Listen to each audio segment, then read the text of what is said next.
लैफर curve economics में बहुत important है।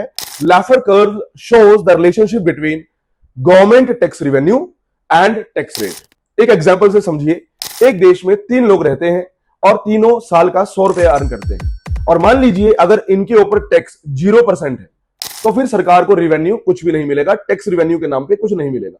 लेकिन अगर दूसरा सिनेरियो समझे जहां सरकार 100% टैक्स इंपोज करती है, तो तीनों जो जितना भी रुपया कमा रहे हैं साल में 100 ईच, सब सरकार के पास चला जाएगा। उस केस में लोग काम ही नहीं करेंगे, या तो काम नहीं करेंगे या तो टैक्स की चोरी करेंगे, टैक्स इवेजन करेंगे, टैक्स अवॉइडेंस करेंगे, या कुछ भी नहीं खरीद पाएंगे।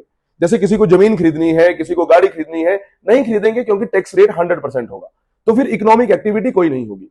उस केस में आइडियल अप्रोच क्या होनी चाहिए? आइडियल अप्रोच होनी चाहिए कि 0% टैक्स रेट और 100% टैक्स रेट, इनके बीच का एक ऐसा टैक्स रेट ढूंढना पड़ेगा जो कि आइडियल हो, मतलब उतना परसेंटेज जहां जनता को पे करने में प्रॉब्लम ना हो, इजीली लोग पे कर पाए।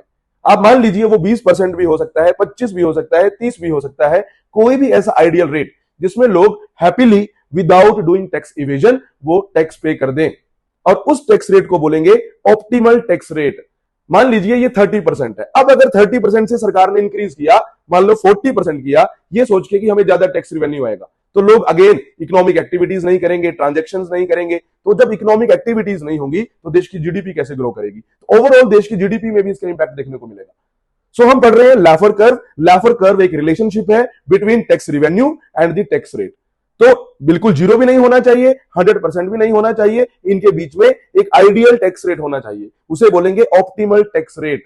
ये लैफर कर्व जस्टिफाई करता है the tax cuts by government.